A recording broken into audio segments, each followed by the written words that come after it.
Cool. We are live now. So yeah, what the hell? what the flying hell, man? How do we begin this? I don't know. But Sean, we'll start with you. What do you want to talk about, man? Jesus. Sean, what do you want to talk about? Sean can't hear me. Sean, can you hear me? Kinda. It's coming in and out. Kind of spotty. All right. Let me do me a favor. I'm gonna pop you off and then just come back in. Sometimes that works. Okay. All right. All right. Cool. See you, Sean. Rest in peace.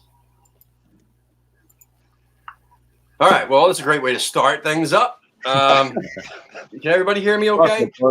Yeah, I can hear you. All right. Cool. Fine. I guess we'll start with Batman. Even better. Cool. It's always me.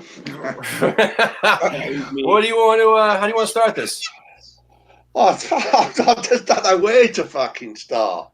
Tonight, it's just been another fucking woeful performance, isn't it? You've got a bloke in charge earning £8 million a fucking season. He's a fucking dinosaur. He was fucking clueless most of last season. Too many games. We didn't have a fucking shot on target last season. And that was the fucking warning signs. We should have fucking dealt with it in the summer. He was out of his fucking depth. He came back from China to earn a pension. That's what he came back for. He ain't interested in it. He can't change his tactics. He ain't at Man City anymore. We ain't got the players to play his tactics. And when his tactics don't work, and he's only got one tactic, stick one up front and hope for the fucking best. We haven't got players good enough for that. We've got Haller of one lone striker. We bought him for 45 million. He's used to playing as a pair. Yeah. Why on earth would you fucking then decide to play him on his own and be surprised he looks like a fucking cart horse half the time? He doesn't get the service. No. He doesn't inspire anyone. No. The bloke hardly gets off the fucking bench. I don't know whether he can't get off the bench or not, the decrepit old wanker. He's just nothing about him. You watched that Wolves game the other week, or last week. Yeah. Their governor was in that technical area for 90 fucking minutes. The Chilean fucking scarecrow, he looked like he had a fucking pole stuck up his arse and he was in the middle of a field. He didn't fucking move. I know. Hey, listen. Did he inspire you at all last season, though? Do you think he inspired the players last season even? I don't think he did. I don't think he did either. Not for me. I think the only thing that's changed is the results. I mean, not much has changed with him, in my eyes. No. Bradley, what do you think, man? What is your take on this bullshit that we saw tonight? I mean, Batman said it all pretty much. I had all around what Pellegrini was doing, like, because of his sway, I think that they invested in the training facilities. They invested money. They went with players that they normally wouldn't.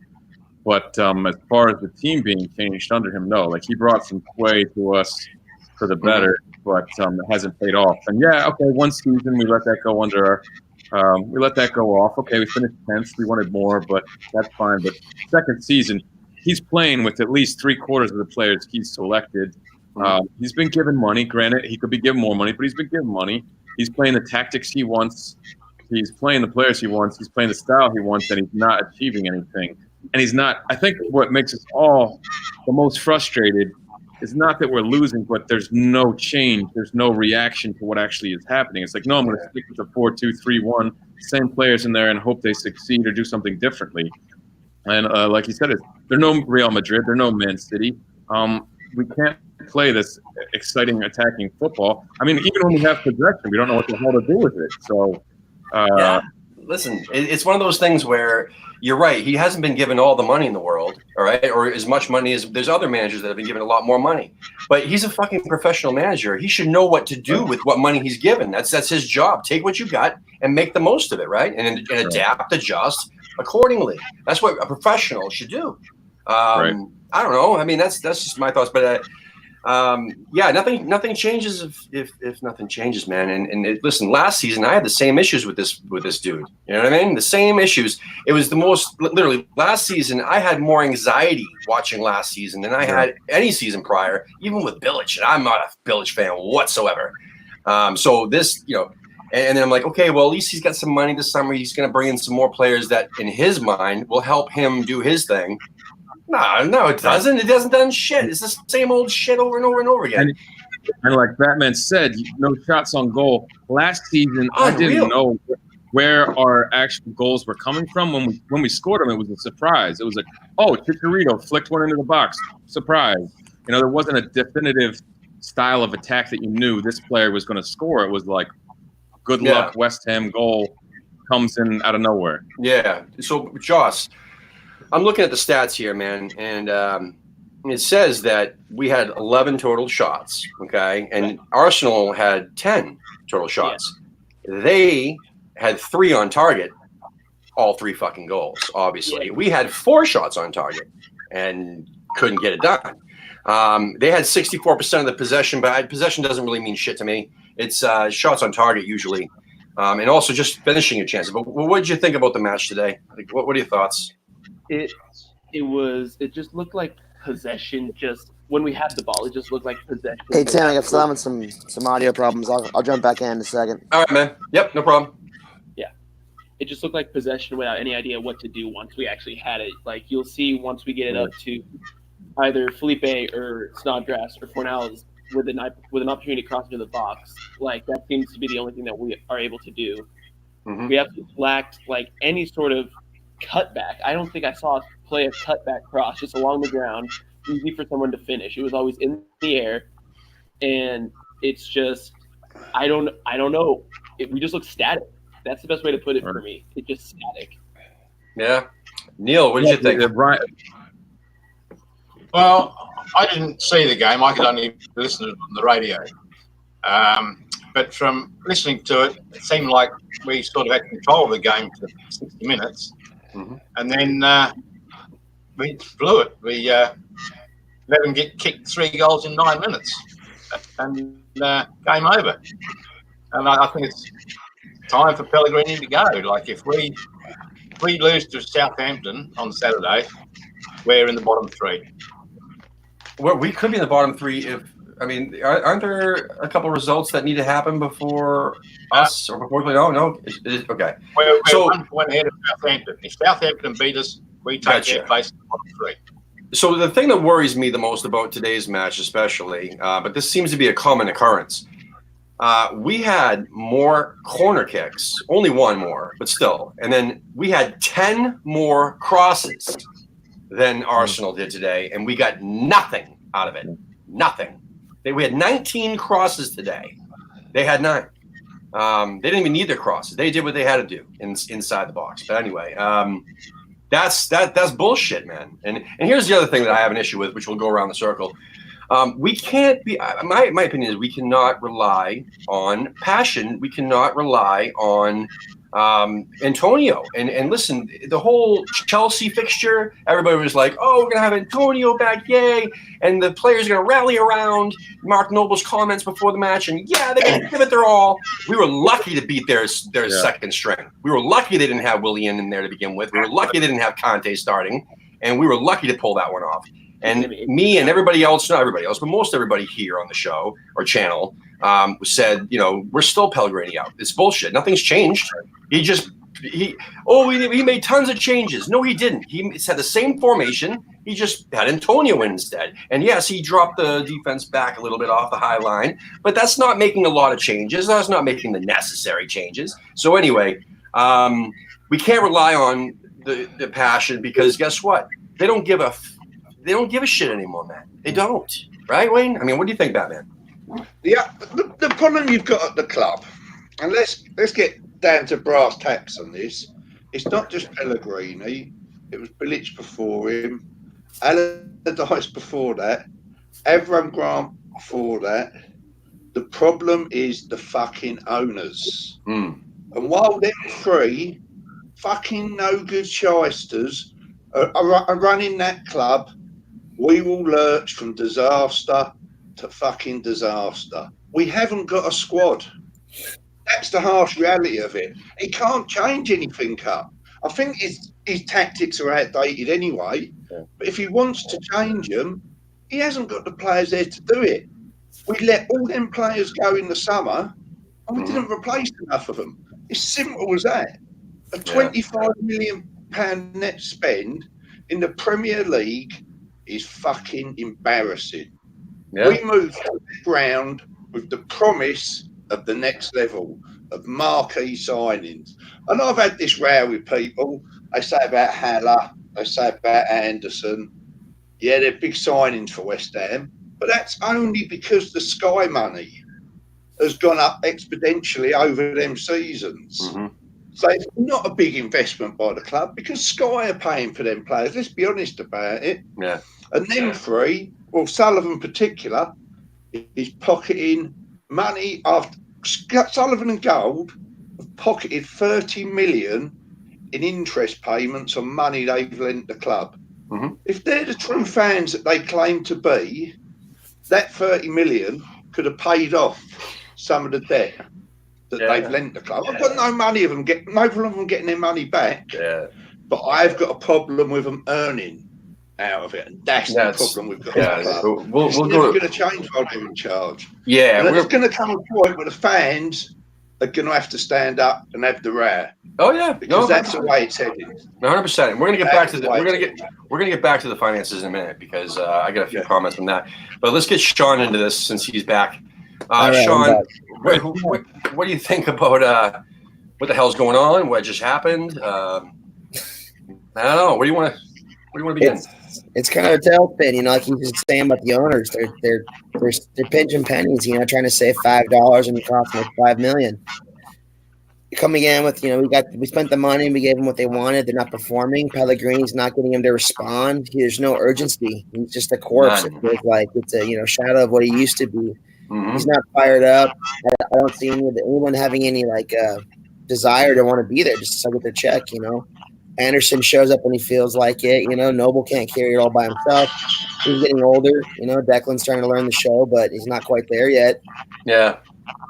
There's no. I mean, we look at Ginger Collins. We need someone who's just happy to be there. Like, you know, good thing Martin showed up at the Patsy game, but even then, you can't rely on him. You're right. You can't rely on that because we've had Snodgrass, you know, having a few good matches and really giving it his all. But that you can't rely on that. You can't rely on Antonio. And Antonio, in my opinion, has come back way too early.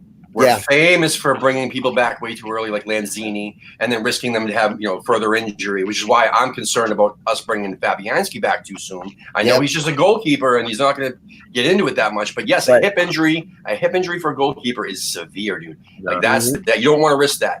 So and plus, Fabianski's not going to save us. The one player is not going to save the club. We need to get everybody on the same page. We need somebody to do that, though, because apparently our players can't get on the same page themselves.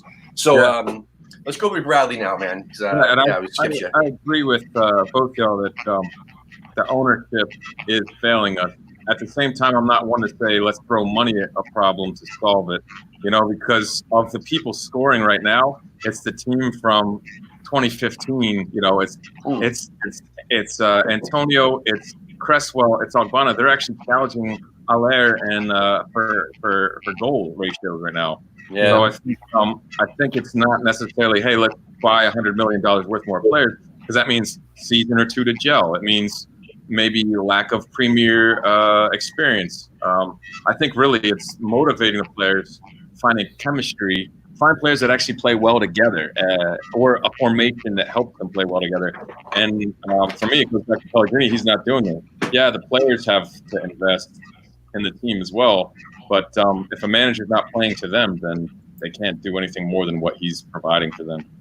Yeah, and you know, one of my biggest issues is that the owners will find the money. I mean, they will loan us whatever they need to loan us, and that's why you're right. I don't want them throwing money at us, because we're going to have to pay them back tenfold. And same thing with people are saying, oh, we can't afford to get rid of Pellegrini. That is bullshit. The owners, if they need to get rid of him, they'll come up with the money to get rid of him, but we'll have to pay them back interest. Right. You know what I'm saying? So I don't want to deal with that. Joss, what do you think, man? The thing is, when Pellegrini was at City, I think it was the 2014 season when they barely scraped fourth. I think comments from James Milner said that he completely just disassociated with the dressing room, and he wasn't talking to any of the players. He sort of went off to his own world, and we're seeing that here. I know that, like, he says that the players are fully confident in him and that they are bounded together in the dressing room, but it's not. We have what happened to Bilic in the 2017-18 season, where the players have just absolutely given up all hope on getting out of this, and we just need a change because really Pellegrini doesn't inspire confidence anymore. He's not the same manager that took Malaga to a Champions League semifinal. That was almost 7 years ago. It's not him anymore. You got to go back to China, get the money. Like, I respect it, get the money, but don't do it here. Do it where the football doesn't matter. Yeah, Neil. Well, managers, the owners is definitely a problem, but the manager is a problem too because he's just not right. It's like Yarmolenko is not a bloody right winger. He should be playing up front with Halep. No, he's a striker. Halep needs someone alongside to play with him, you know. And Yarmolenko as a striker for bloody Ukraine, and he scores goals. So what the fuck's he doing out in the right? He scores a shitload of goals. Yeah. You know, so Anderson should be in the middle, not on the bloody wing, if he's going to play at all. And I don't know, like we actually seem to be doing all right to Creswell win, you know, and then Masuaki, which I'd rather see Masuaki play on a wing, left wing. But when he plays on full back, we're fucked because in the 18 minutes time he came on, they scored 3 goals. Yeah, they did. Well, Pepe, their best player, was out there in no man's land with nobody guarding him. Yeah. You could watch him the whole game, run up and down the pitch. He was their best player, and Masuaku left him out there just lingering, waiting for the goal, waiting for the ball to come to him.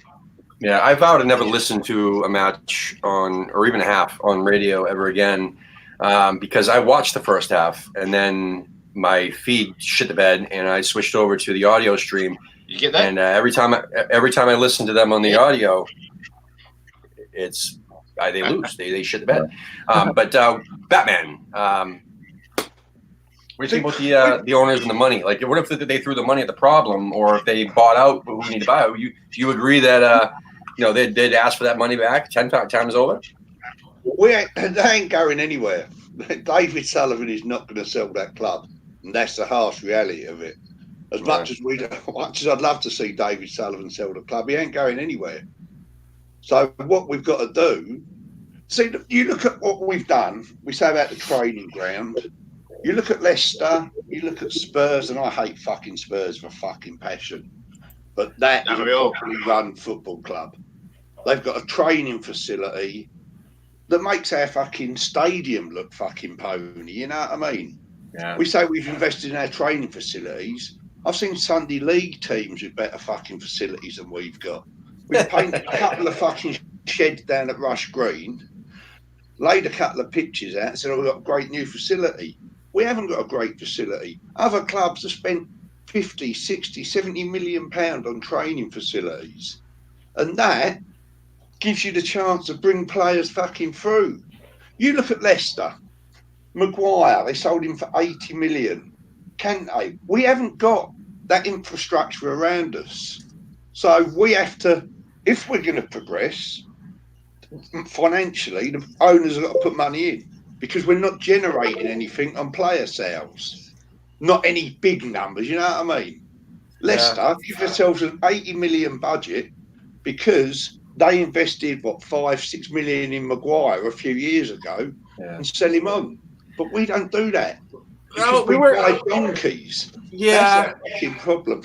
You look at our striker record under Sullivan and Gold. I think we've got 78 strikers, and only 8 of them have outscored a Bonner. Something's fucking majorly wrong with your scouting system. If out of 78 strikers, only 8 of them have outscored Bonner.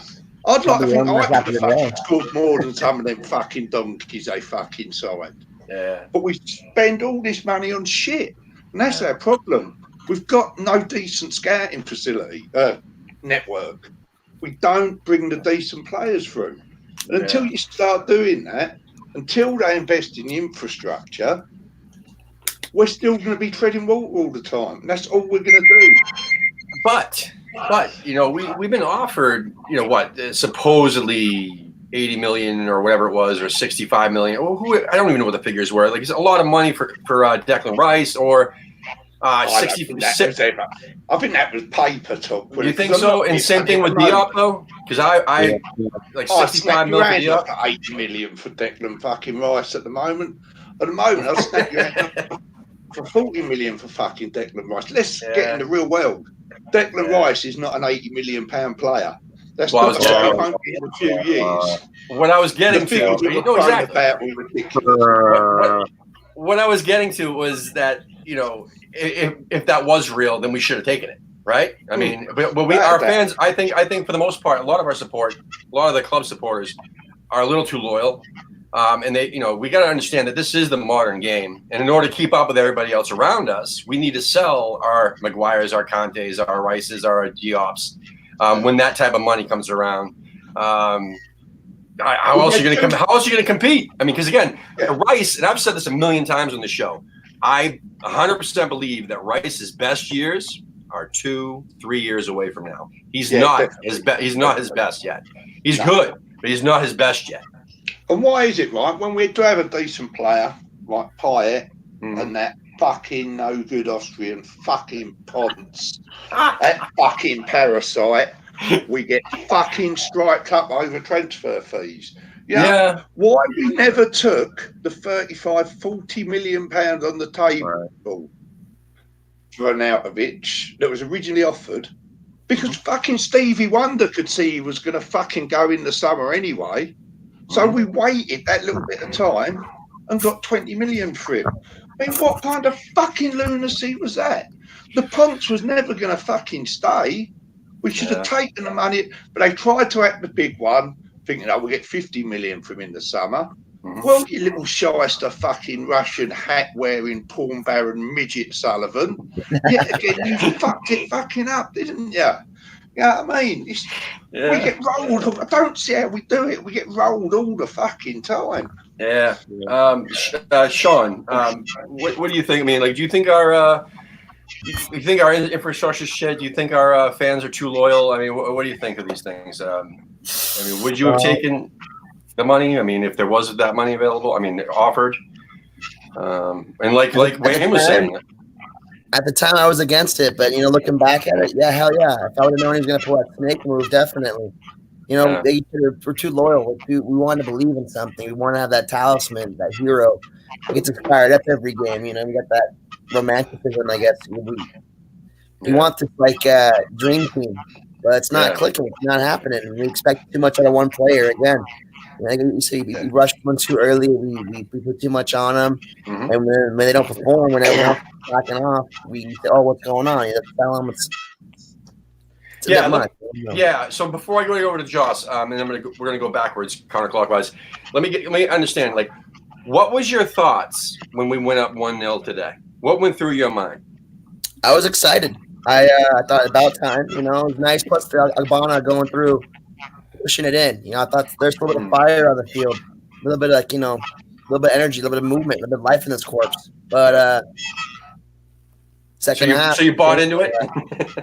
I mean, look at that. Listen, I fucking threw my hat down at work. I mean, I was working, and I threw my hat down, and my Leicester City coworker was like, "Why are you mad? They just scored." I'm like, "Well, you know, fucking what's going to happen is everybody's going to get their fucking hopes up, and we're going to end up losing this fucking match." And then everybody's gonna be like, "Oh well, no, we had it, man. We had a full half together. We showed that we could be up 1-0 against this team, and you know, Pellegrini still has it. Have faith, have faith." I don't know, Joss. What do you think, man? Well, what were your thoughts when we went up 1-0? I thought finally Fornell would save. Finally. To be fair to him, it was a good ball, and I thought that he played we played all right. That was my thought. Just finally, Cornell's does something besides a simple layoff and overlap to Cresswell. Like he's been improving. He has been improving slowly and recently.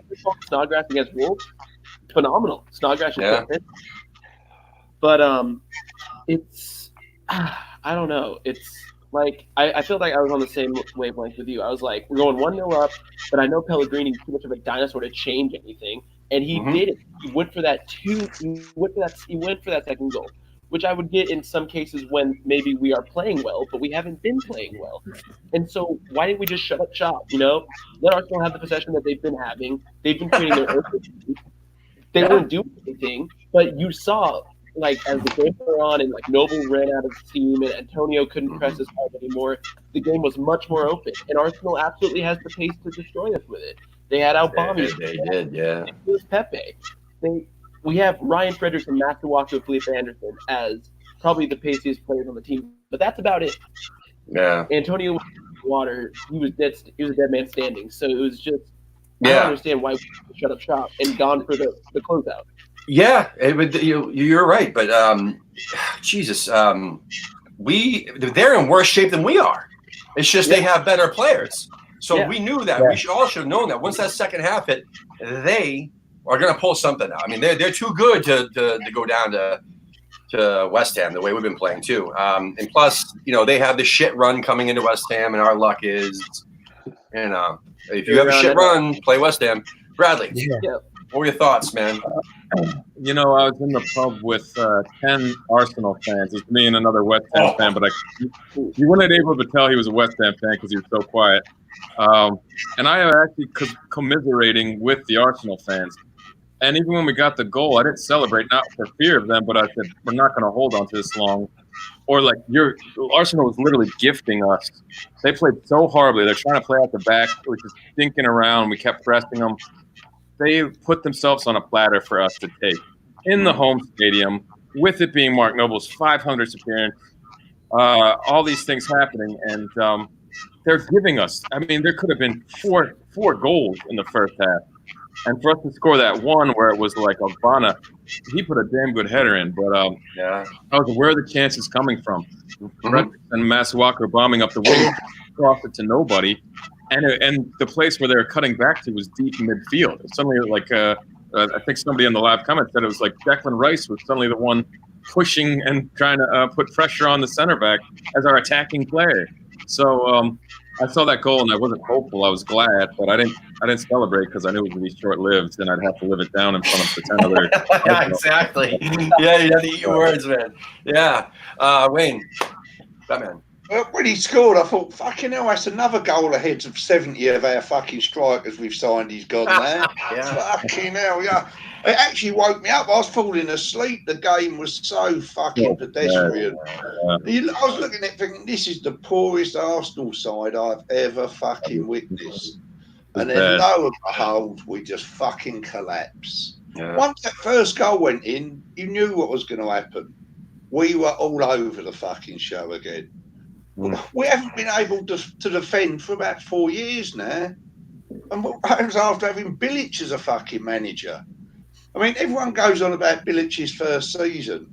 And my belief behind that is he had a defence in that first season that had been trained by Sam Allardyce. Yes. And that was the reason behind his success. 100%. Whether we like it or not, that is, I'm not saying go back to Sam because I'm no, but you're right. We need to start at the fucking bottom. Yeah. Stop this fast, entertaining football.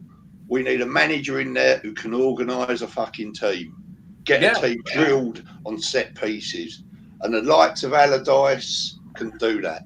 Yeah, I was really I'm it's sad to say, but I miss the Allardyce days just for the fact that number one, we were at the bowling. Number two, it's just his setup. I mean, his training, his studying of opponents. He needed a director of football. He didn't have one. Exactly. He needed someone to pick a side. He didn't know who to sign. He was a shit. He was shit when it came down to that. But he got his players that he had ready to play. We didn't have the best players though. So. But the thing was that with Bilic, I'm sorry, no, with Allardyce, when he brought in Teddy Sheringham as an attacking coach, we scored more goals. If you look at the goals, for and against, I mean, our goals improved. He had at least the mindset saying, you know what, I don't know everything. He brought in Sheringham, good on him, but still that wasn't enough to keep him around. But we needed to move on, I get that. But Bilic, we had that little golden spell, didn't we, when Sheringham and Allardyce were there? Yeah. Well, we were ripping teams apart. I know. Now with Bilic, if he didn't have not just Allardyce's setup and his defense, right? The people were scared to play our defense. They hated playing against Reed and Tompkins and all those guys. If Bilic didn't have Allardyce's setup and he didn't have Payet, we would not have had that fucking season. I don't give a shit what anybody says. Let's see here. Wayne, it's almost the halfway point. You going to stick around for a few? Yeah, no, I'm going to shoot off because I'm going to be up in a few hours. All right, brother. Listen, I appreciate you being on tonight. We'll get you back on soon, a little bit earlier, maybe next time. Yeah, lovely. All right, lads, I'll catch up with you soon. All right, cheers. Nice to meet you all. See you later, lads.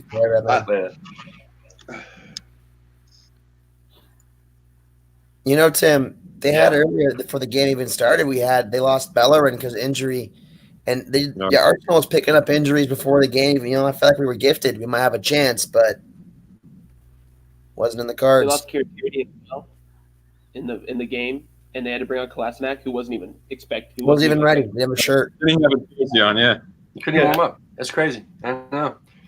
And he gets an assist. Oh, I know. Yeah, that's just the way things are going. So my point is, I'm dying to find somebody other than Nigel Khan from Shedman from More Than Just Podcast. Anybody besides him who can actually try to defend what's going on and say have the faith to me one more time. Because listen, man, enough's enough. Enough's enough. Yeah. I mean, we're past that already, and it's like we haven't been in this rough shape since Avram Grant, man, and that's not a good sign. We haven't been like this poorly, and not just this poorly. I mean, we've been in the same position with Bilic. We've been in the same position on the table at some point of the season with Allardyce too. But they adapt, they change things at least. Right. Bilic a little too much. I mean, he was putting people out of positions, doing all the crazy shit, selling James Tompkins, that fucking prick. I'll never forget Bilic for that. But yeah, no, I mean, I don't know. The situation we're in, it's not going to change. It's not going to change. Nobody's going to listen. I don't care what anybody says out there. Fucking Pellegrini is not going to change a damn thing. Period. So are we going to just continue this fucking stupid thing and pray to God that our players step up and try to figure something out and on their own? I mean, what do you think, Bradley? No, you're right. I think it's stagnant. I don't know if it's arrogance or stubbornness. Yes, arrogance. Yeah, it's a bit of both. But it's like there's nothing, like you said, there's nothing. What are you waiting till Fornals gets 3 more games under his belt? So suddenly he's a Premier League star? Are you waiting for Haller just to become a lone striker? Are you waiting for Felipe Anderson to be consistent? Are you waiting for Mark Noble to be 22 again? None of those things are changing. So to keep playing the same system, the players I don't think they like the positions they're in. I think they're just trying to force it. And God bless Snodgrass and Rice and Noble for at least putting their whole body on the line and putting it on the pitch every day. But that's not going to get us to where we need to be. No, unfortunately. Listen, I have all the respect in the world for those players that you can kind of tell that they're trying. They're giving a shit, right? But there's not enough of it. And it's not consistent, though. Like, even Snodgrass, man, he had, 3 good games when he first came back in the side. He had 3 good games where he was hustling, running around like a maniac, actually doing good stuff. And then he's had a couple games where he's like, why did you miss that? Like, why didn't you make that run? Why were you way too short on that run, man? Like, you normally get that. What's up? Right. Now he serves as more of my aggressive nature on the pitch to just tackle the shit out of players I don't like. So I'm like, all right, Snodgrass. Frustration? I know, but is that frustration, though, and not, actually playing the freaking game? Right. You know what I mean? It's like tackle Harry Kane. Okay, fine. That just gets out my emotional anger. I'm not complaining. Yeah, Josh, man, what do you think, man? Is this going to change? Yeah. I don't see it changing right now. We've been asking if it's going to change for the past 5 game weeks. Yeah. It's just absolutely the fans have been calling for something to change for a long time. And what I think the best way to enact change is to lift the stadium ban on the guy that placed the flag in the center circle. Oh, yeah. Paul, yeah, great guy. Just Yeah. protest. Yeah. That's what. For anybody, Yeah. Probably did him a favor. Yeah. for anybody who has not seen that interview, that is our most watched video since we started. We interviewed Paul Colborne, and that is probably one of my favorite interviews ever. That guy has a great story, and what really sucks is just fucking shame, man. He can't even go to away games. It's What? but at the same time, he accepts his punishment. He's like, I knew what I was doing when I stepped over the barricade, when I went onto the pitch. I knew that was what was going to happen, but something had to be done. Period. Yeah. At that time. Well, something like that probably needs to happen again. Sean, what do you think, man? There definitely needs to be something shaken up at the top. I mean, I don't know if it's cut the head off right now with Pellegrini, get rid of him. Because who do you bring in? That brings in that question. Are we bringing in, different coach? Everyone's getting sacked. Who's available? The compensation, the question of money. But it's not a question of money. It's that what's it going to do to get it done? I mean, we lose Pellegrini. Fine. Then what? Whole new system, whole new thing. It's not going to change. We change, the ownership. That might do it. But no, he's not going to sell. He's not going to budge. So that's not going to happen. Get some players, maybe bring someone in. I don't know. But there does need to be more urgency, a sense of speed, a little bit more aggressiveness, a little bit more of just desire and hustle to be there, to want to beat the other players. Mm-hmm. And then Pellegrini keeps missing on, like you said, the details. He's not preparing the games. Against Newcastle, putting Zabaleta on the pitch against the one dude. Maxime, whatever his name is, the fastest guy on the planet. Yeah. Fast. It's like, what would you think about that detail, That's my biggest issue. I have a big problem with this. I've said this a million times too. I wish we could see somehow, or at least get feedback about what happens on the training ground. With the training, right. What the fuck are these coaches that get paid $1 million a year? No joke, his coaching staff each get paid $1 million a year. What are they doing? Right. What actually happens in the pay? Do they just do what they do on the sideline and just whisper to each other the whole game and just stroke each other's ties? And what do they do? I mean, we see them and they see us. There's no chemistry amongst our players, which is the most frightening thing. It's you should see that on the training ground. We don't look like we know how to pass to each other. Or even you've seen Cresswell or even Rice boom up the left flank and completely go around Felipe Anderson because they don't trust him with the ball. I mean, Felipe Anderson still is fast, still doing stuff, but I've seen them bypass him because they think, well, I can get up there faster, not faster, but I can get up there without getting it stolen from or trying to nutmeg somebody and losing it. So I'm just going to try that. And when you stop trusting each other, then your game just goes to shit because there's no routine, there's no chemistry, there's no gelling, there's no strike force. One thing I miss is back in the 2000 first year back in the Premier League after being relegated last time. There was this company called Griffiths Photographs, right? Photographers or whatever. And on the West Ham Facebook page for 3 or 4 seasons, pretty much the whole Allardyce era, we would get fucking 50 or odd pictures of, the training, nice high res pictures of the training with all the guys in the pitch. So we'd see who was training, who wasn't, in the, leading up to the match and also, them getting off the bus, etc. They don't do that anymore, man. And it's been a long time since they've done that. And, at least that was the most I've ever seen of any West Ham training was those pictures on the pitch, not any video whatsoever. But still, I mean, I'd kill for that again, just to see okay, who looks like, who looks like they're gassed, who looks like they're, super exhausted, that, hey, maybe they're getting a workout, maybe they're not. Who's actually there? I'm saying I miss that shit. So, oh God, oh man. So let me ask you guys. Let's start with Joss this time. Jesus, January's coming up already, and before you know it, and we need to make some changes. Obviously, who knows if the manager's going to be here? But no matter who it is, if it's Pellegrini or not, what are our key areas that we need to do something about when it comes down to our players, for in January? So left back is big. Because I feel like if someone held a gun to my head and said, "Is Aaron Cresswell good?" I wouldn't know what to say. I couldn't tell you yes or no either way. And then Arthur Masuaku, he was just a disaster when he came on, and I don't think I want to see him play for us again. Also center mid, because I love Nobes, but he should have been gone he shouldn't still be starting for a team that wants to get to the Europa League places.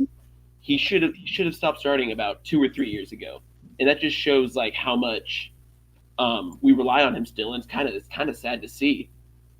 And then I would also say like another striker that can play in a 2 with Haller, because I'm still a big fan of Haller's. I think he will come good if we play him correctly.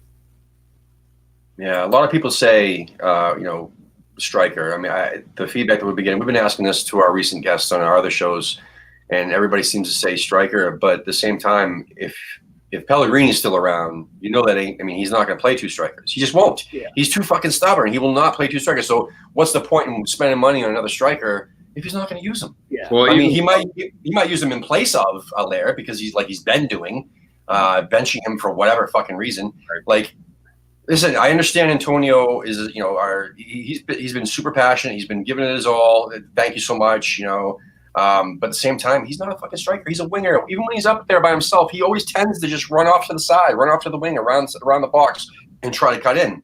I mean, that's what he does in the wing. Even in Chelsea, like he spent 85% of his time roughly like running off to the side and then looking in, and there's no one there in the box. Hey, shit, Antonio, that was you supposed to be in the box. That's why there's no one there. So again, we need somebody. And anyway, Sean, what do you think, man? What do we need? Well, like Josh said, left back, definitely the back situation needs to be sorted out for sure. Defense needs to get figured out. I mean, I thought we had a good thing with Balbuena, Diop going, but that's been up in the air, Definitely need leadership of the defense. We have Ben Johnson, academy looking good. Definitely bring some kids up, I think. That was a good shout. Midfield was definitely overlooked, I think, in the summertime. I mean, bringing in like a Wilshere and relying on Wilshere and Noble, and these guys don't have any pace. We have no speed. And I miss when we had Allardyce playing. We do that 4-4-2, and he would play. They just have Sacco and Valencia. The guys just whipping them down, throwing them back. Yeah, bringing back like Grady. We do need the speed. There's not enough pace, and playing a lone guy up front with like Haller, it's not working either. Play 2 up front. Play what we need to do. Play on the ground like we like to do. It's not happening. Yeah, we can bring another striker in, sure, but who are we gonna get? Exactly. We had Hernandez. Didn't play. Pellegrini can't even field the right team. It's like you have him, but don't use him. Like, what good is it? Just wasting time. A lot of people, Sean, have been saying that, just someone in the chat room said it too, that we should have kept Hernandez. Well, that doesn't do us or Hernandez any good because he wouldn't fucking play. I mean, I didn't want him. Exactly. Like in reality, yeah, we should have. You know what I mean? We should have kept our strikers. We should have kept Perez. We should. The guy fucking didn't even play that much, and when he did, he scored goals. He scored just as many goals as most people. So I don't know. It's just a matter of how things play out. Before we go to Bradley, I want to mention you guys both did say left back. I do agree. I think that we need a right back too that can actually play in the Premier League. I will not get over the fact that pace. You can't just have pace. I mean, yeah, we need pace, but Fredericks has got pace. But that's it, man. That's it. I mean, he's got a little bit of fire. I mean, he tries, but he's a championship player, man. He's a League One player, man. He would be fantastic. He'd be on top, the first team, like of the all League One team. For the end of the season, he would get that. He'd get Player of the Month and all the other good stuff down there.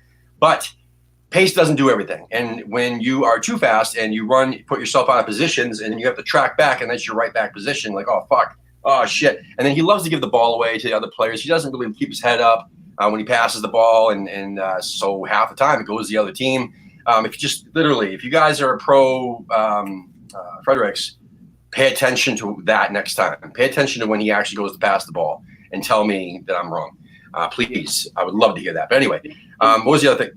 Go ahead. Aubameyang's goal. He held Aubameyang on sides, and I feel like that's not the first time he's done that this season. No, you're right. Yeah, he likes to do that too. So the other thing though is with Cresswell. Before we go to Bradley, Cresswell.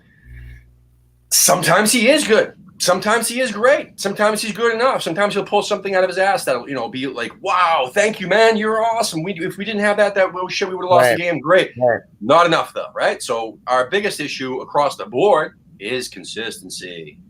consistency, right? Consistency. So Masuaku, yeah, he's also had a few games that he's pulled out of his ass that were just fantastic in the past. That, you know, when at the beginning of the season, when we played, I don't know if it was Norwich or Watford, he played very well, and then he got that contract extension, and then after that, he just shit the bed again. You know, he got comfortable, complacent. I don't know what the hell it was. Bradley, what do you think we need, man? What areas?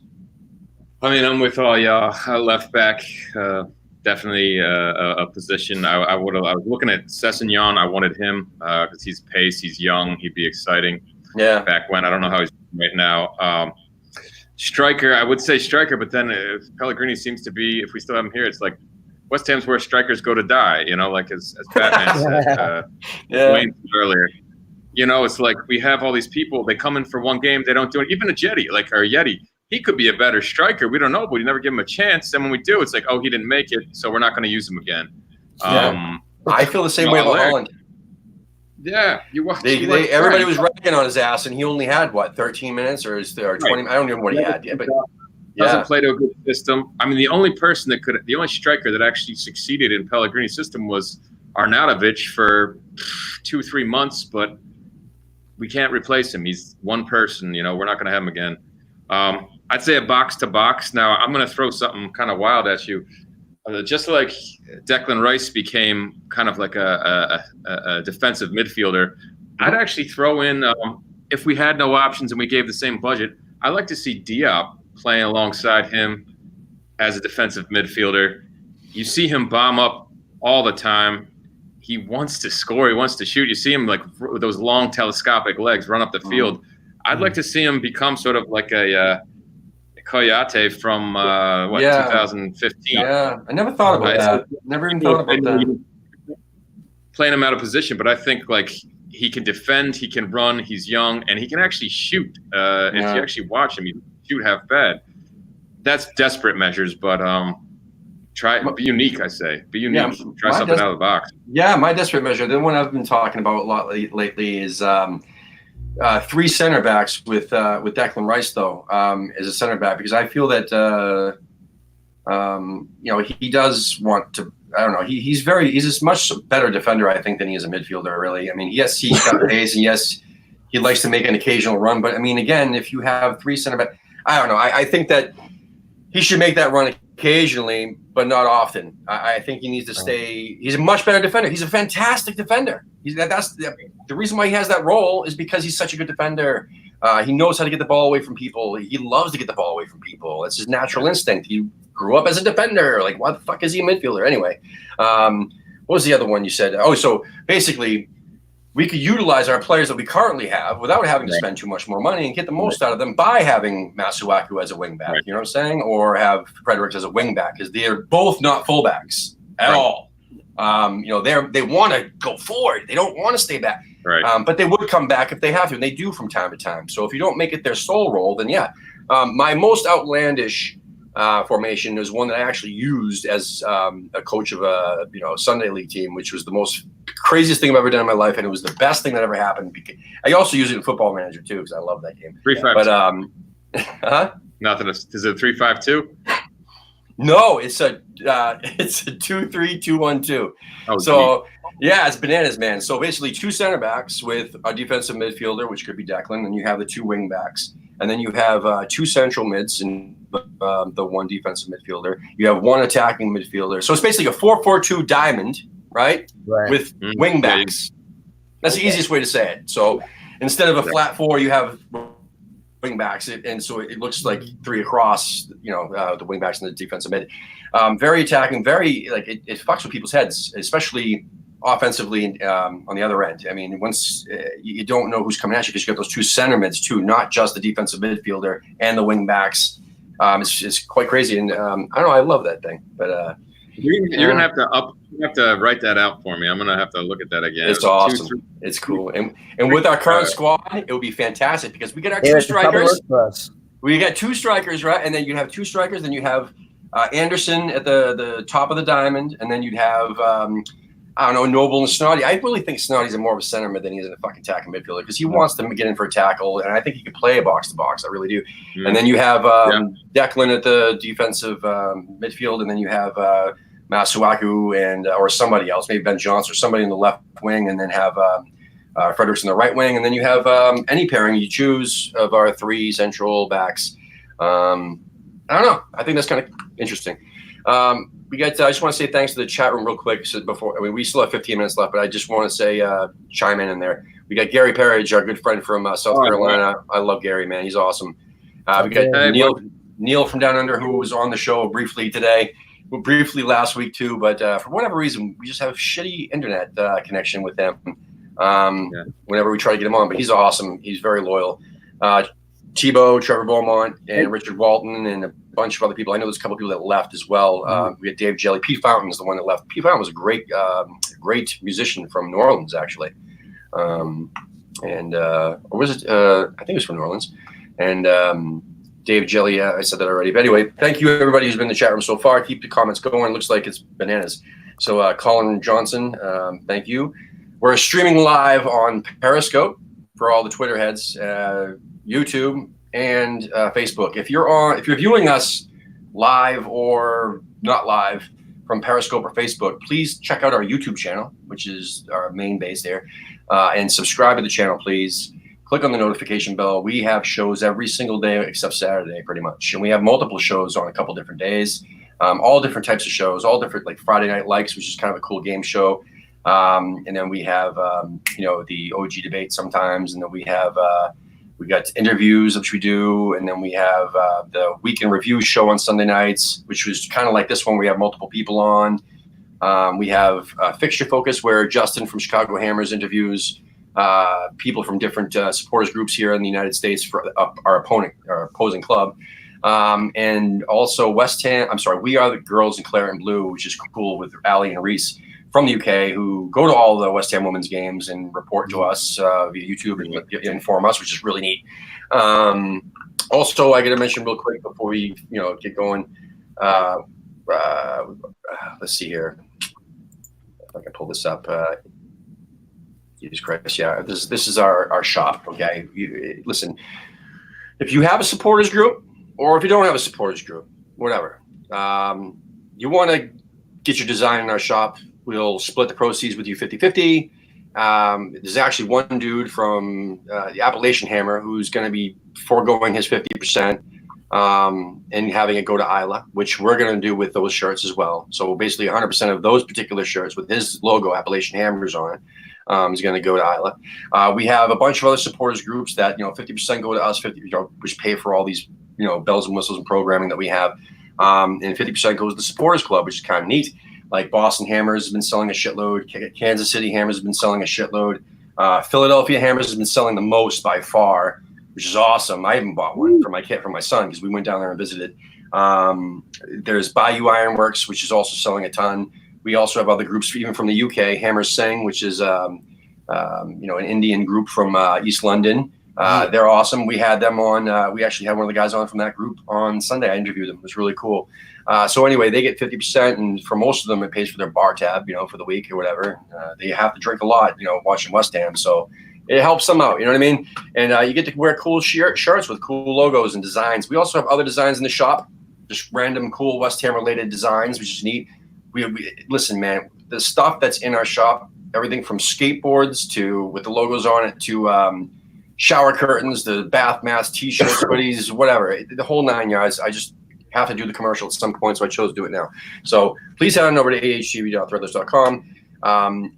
Free shipping until 9 p.m. Central Time or 10 p.m. Eastern Time tonight.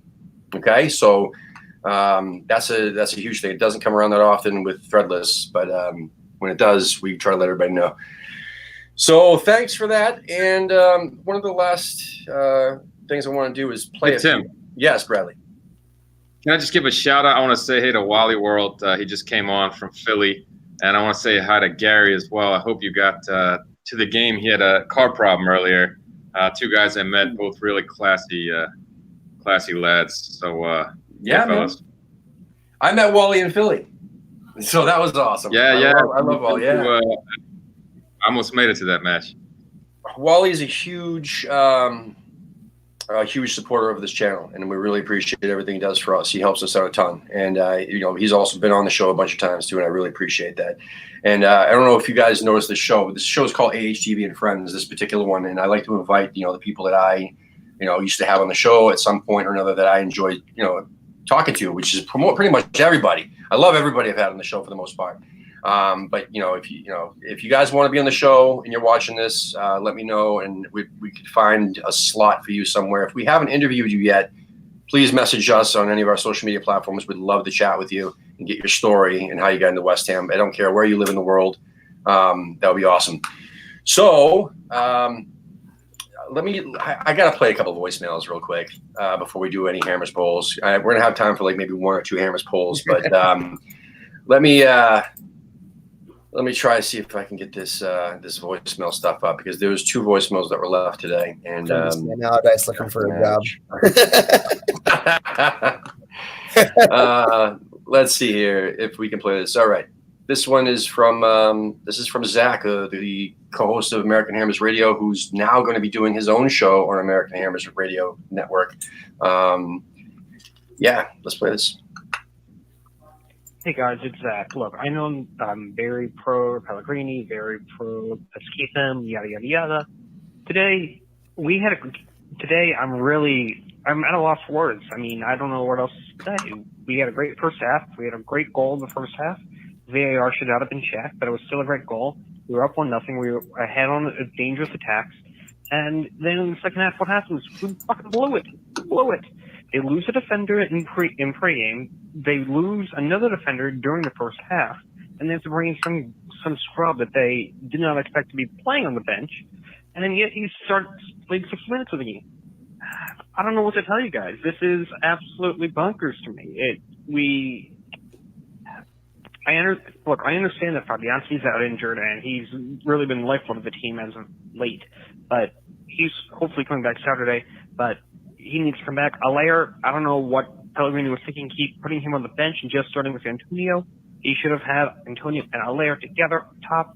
And then dropping Yarmolenko, are you kidding me? Are you absolutely kidding? You're out of your fucking mind.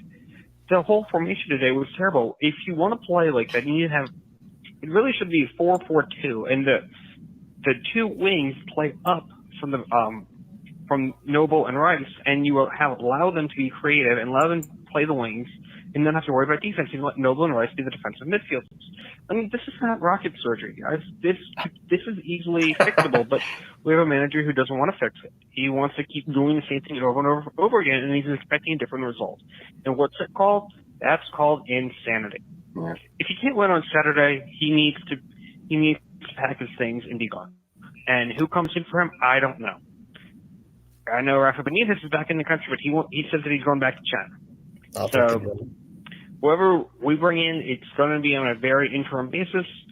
Hell, I wouldn't be surprised if Gold or Sullivan say, "Fuck it, I'll do it." Do what Ted Turner did that one night in at Three Rivers Stadium when Ted Turner decided to play manager, and he had no idea what he was doing. If you don't know the story, look it up.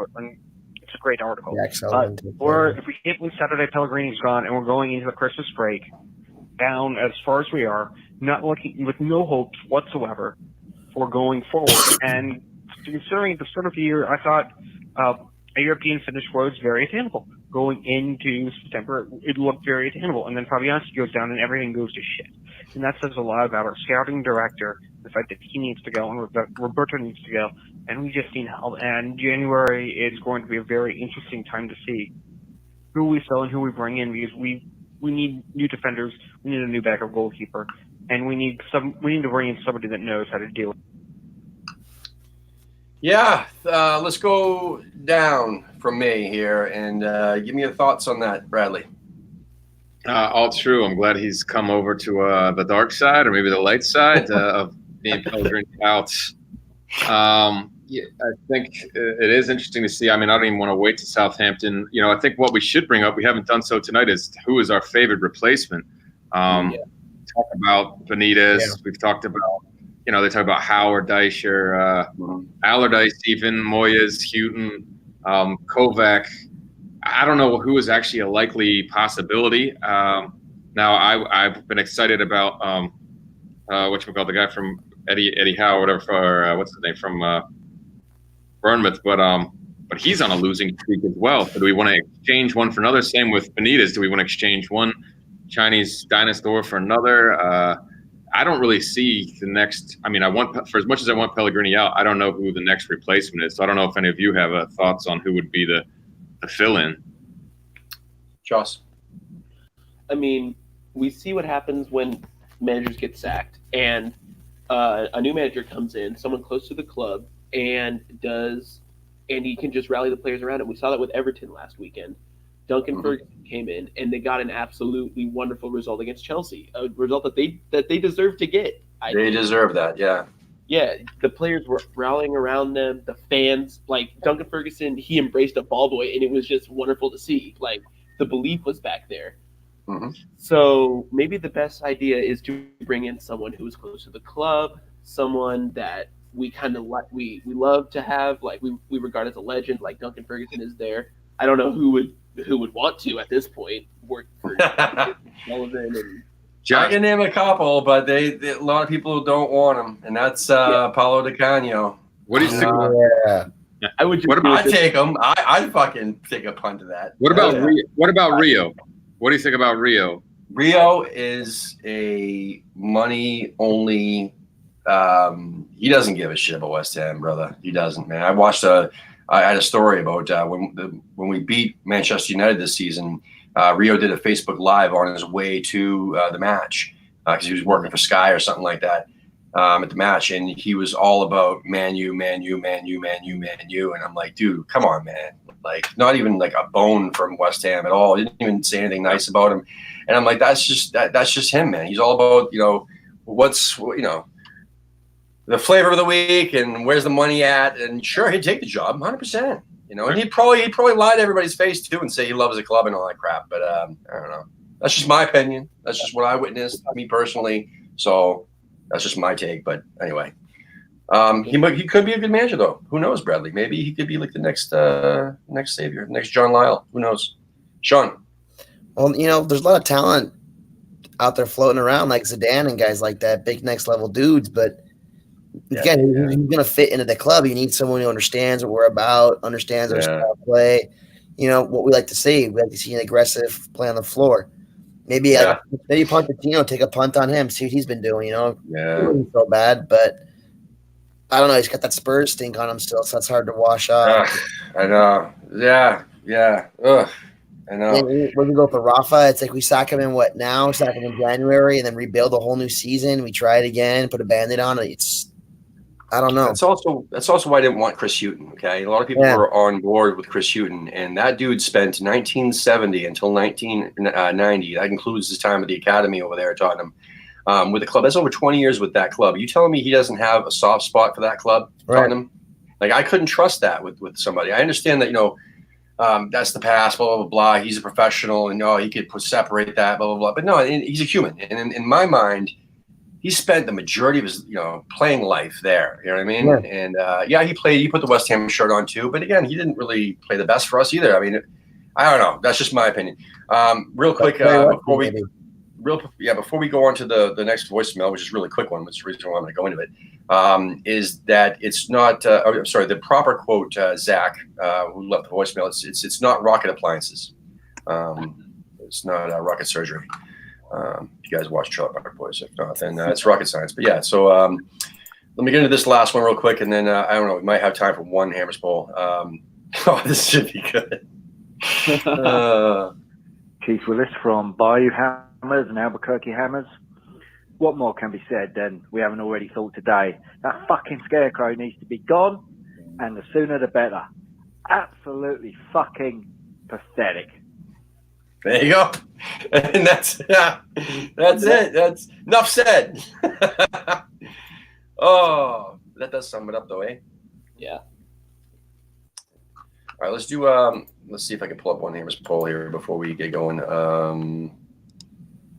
Shite.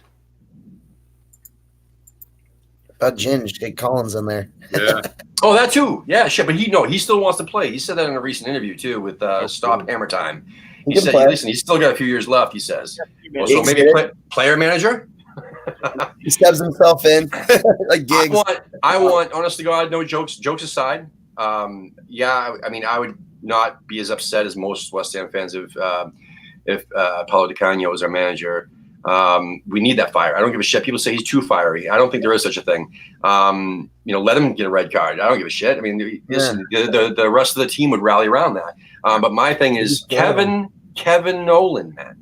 Kevin Nolan did a great job at Notts County before some bullshit behind the scenes that went down, and he left. He left them in a better place, and then they went to shit. They're down in the fucking. They're not even in the football league anymore. You know what I mean? So that's the type of guy that literally he was a fantastic captain. I'll never forget. Everybody talks about the Everton match that we won in penalties when Adrian kicked that penalty, but they forget about the fight between Tompkins, my boy, and Mark Noble, and who was there. It was Nolan that was separating them. You know what I'm saying? Nolan was a great leader, great captain. He wasn't the best player. He was declining in age when he was with us, so we can't hold that against him because Allardyce wanted to play him all the time. But he's a fantastic leader. He's got a great passion. He understands the club. He's been there for quite a few years.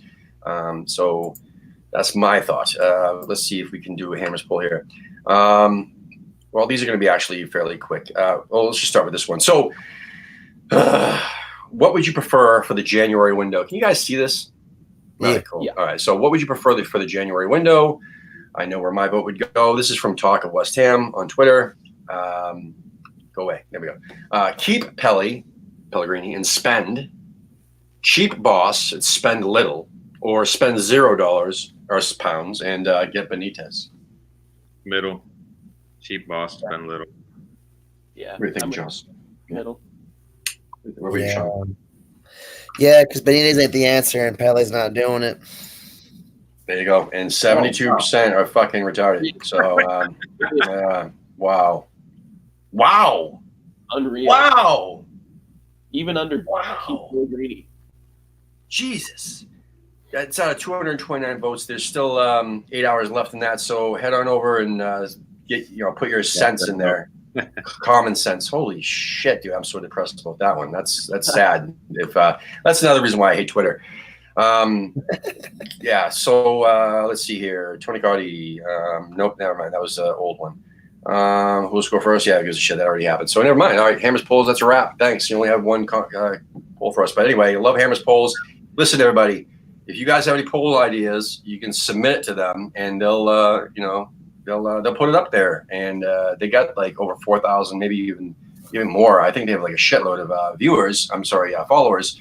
So it's really cool, really fun. We love the guys at Hammers Polls. Also, Hammers Polls is in our shop. So if you want to buy some Hammers Polls gear, head on over to our shop. Yep, that's awesome. Let's see. Joe Cole. Did you say Joe Cole? Oh, I just saw that. You son of a bitch. Yeah, let's briefly talk about that before we leave here. Let me get this off the screen here. Jesus Christ. Joe Cole. Let's start with Sean. Love Sean, Joe what do you think? Cole. I love Joe Cole, man. He's You love Chelsea Joe Cole? No, I like West Ham Joe Cole. Yeah. Which one? The first or the second one? Both. Yeah, I know. I got to photo of the second one on the wall sign. I'm like, all right. Yeah, I know. The second one, he brought just the fact that he came back to the club, that was cool. We needed that at that time. We needed someone like that, even though he wasn't the same Joe Cole as the first Joe Cole. Joe Cole. Joss, what do you think about Joe Cole? I love Joe Cole. Honestly, one of the most talented players I think to have come through the academy.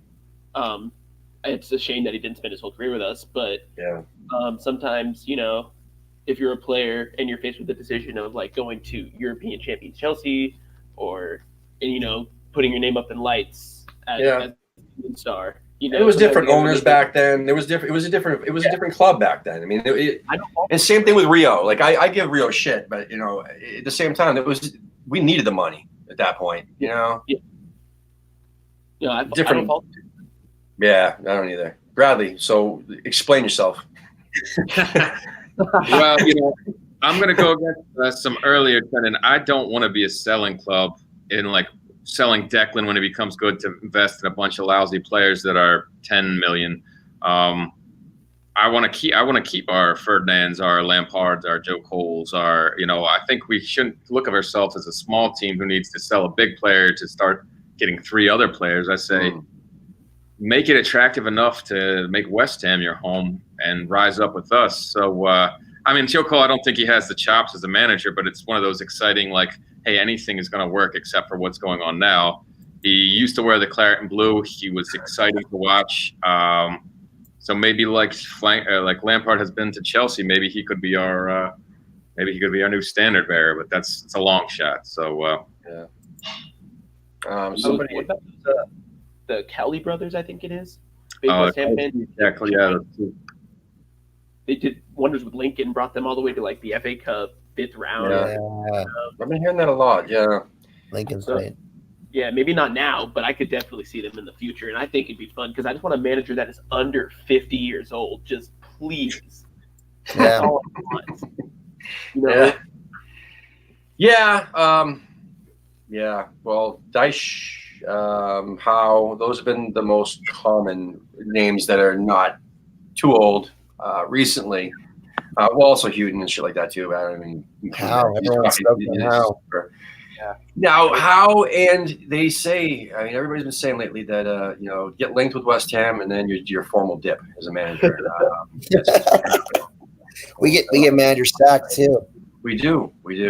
How many guys we've seen play get sacked against like Martin Yole? I mean, you know what I mean? It's like if you get that one again, you're done. You're done. Hey, you know who's free? Neil Warnock. He's free. He's looking for work. Well, he's done it for a while, but that would go over well with fans. Neil Warnock. Oh shit. Or was it you know what? Oh God, yeah. He said that he was holding out for us or some other club, right? He was linked with some club down Championship, I think, and he came out publicly and said, "No, I'm holding off for West Ham and somebody else." Oh, it was Cardiff. That's right, because he's Welsh. He's Welsh, and you'd think he'd want to take the Cardiff, the Welsh club.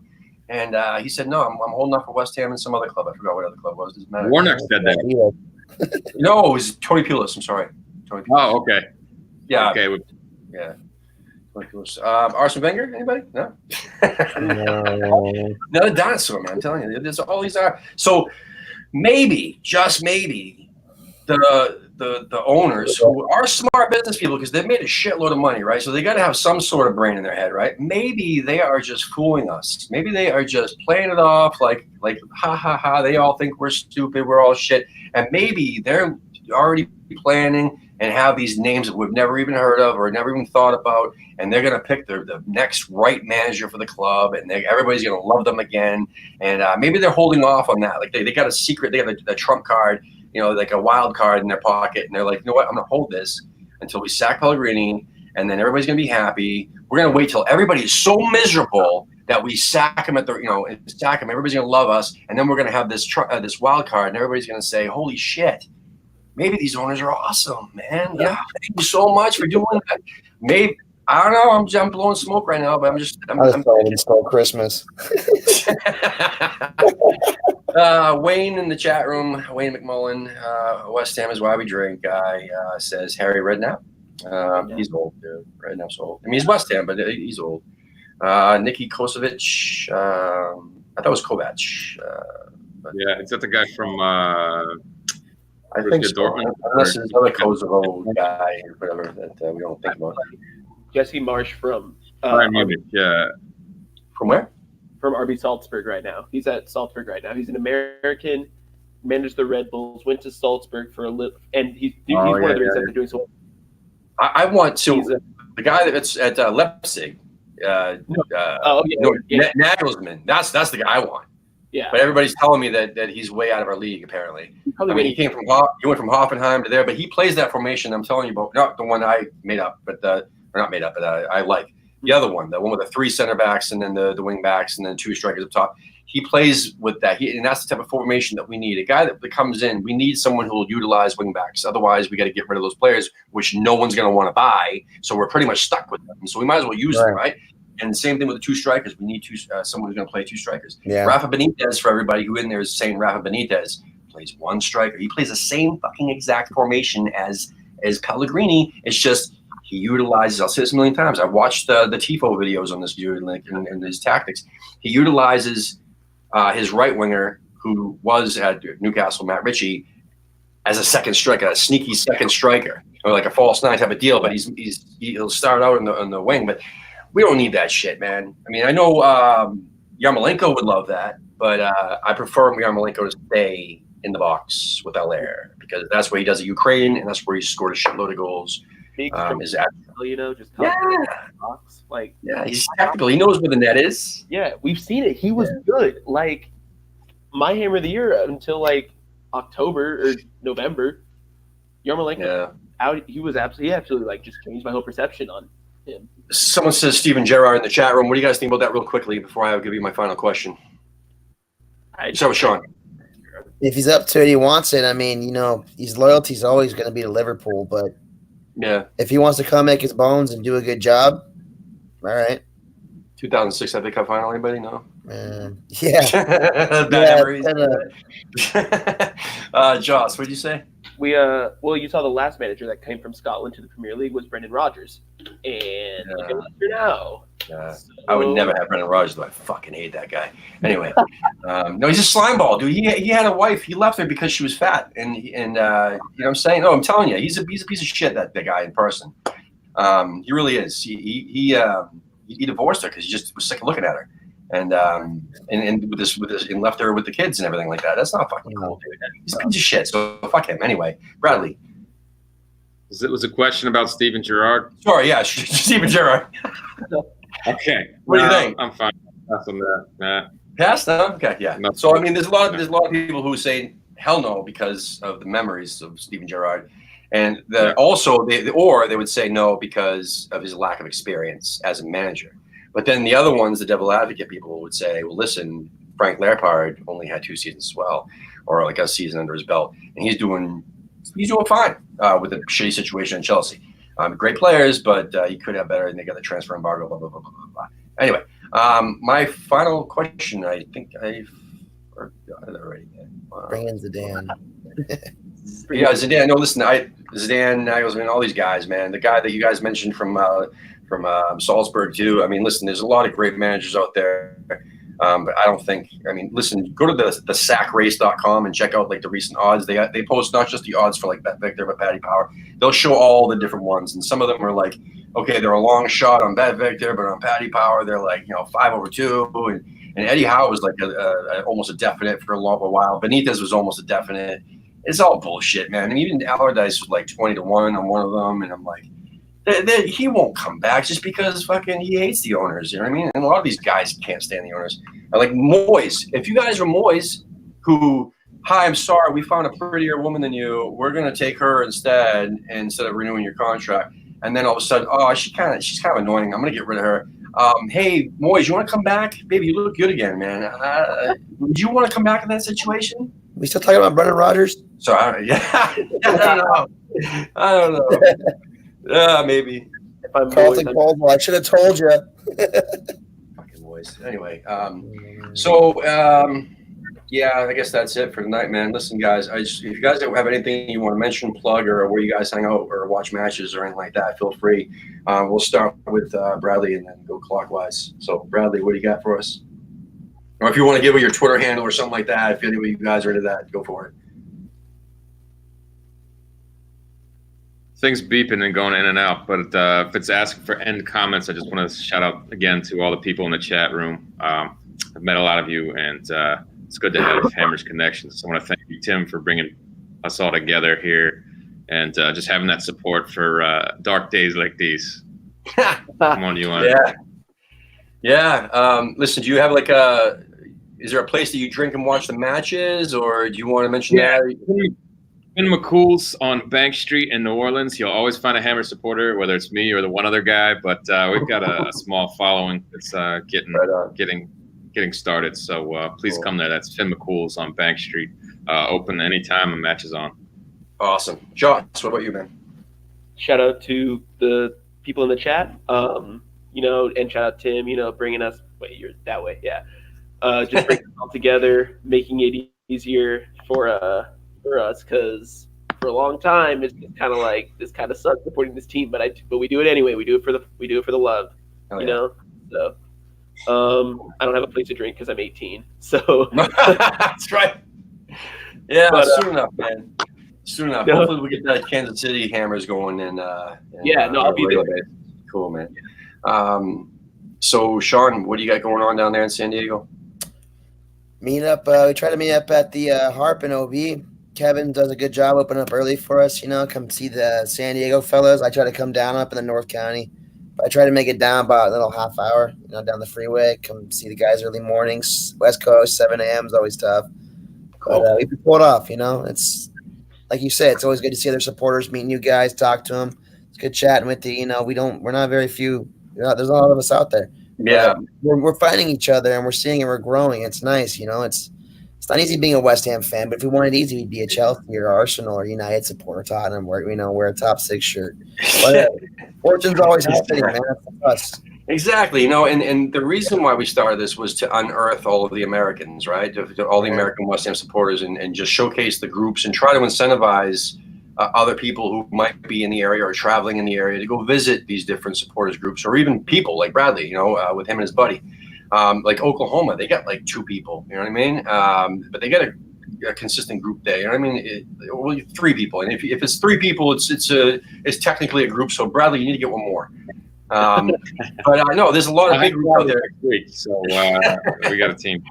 Awesome. And my favorite part of this is like picking all the different people from all the different parts of the country and getting you guys to meet each other. Like a guy from New Orleans chatting with a dude from San Diego, who's chatting with a dude from Kansas City, who's just chatting with a guy from England and a guy from Australia, all together about West Ham. That's fucking fun. That's awesome. So I hope you guys enjoyed yourselves tonight. I hope everybody in the chat room. Listen, I just forgot to see it, man. West Ham Clips is in there. Let me tell you. West Ham Clips is the funniest shit on the fucking planet. Listen, the alternative commentary videos he does, especially. Favorites. Oh man.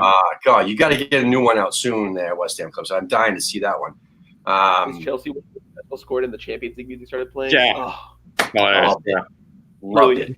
So anyway, guys, check him out on he's on Instagram and also on Twitter at West Ham Clips. So all right, that's enough of this shit. All right, so tomorrow I think is Tuesday, and that means we have Clareton news. It's the dudes from Chicago Hammers. They're gonna bring up some news articles, West Ham related, and discuss it in depth.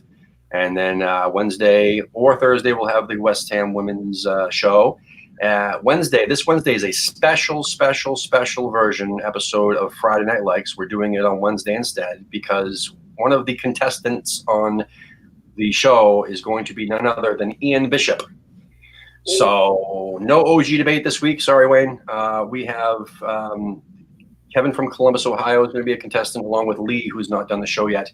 And also you two down the bottom there who have not done Friday Night Lights yet, I need you to, as soon as you guys get a free Friday night, if you ever do, let me know so I can squeeze you in on Friday Night Lights. Because what we're doing is every 12 shows, we're going to take the 12 contestants that were the winners from the shows, like Bradley was a winner, and then we're going to do a month-long tournament of the winners. We're going to have a Friday Night Lights Winners Cup tournament, and the winner will get a prize, and the prize is going to be $50 to spend in our shop, as well as on anything they want, any designs that they want, and also I think we're going to get them an extra scarf if they already have one, then they'll get a new one or whatever. So it's like an American Hammers TV care package type of thing, which is kind of neat. So and then once that's over, we're going to start it all over again, do more shows with 3 guests each, and then have another tournament, and it'll be kind of cool.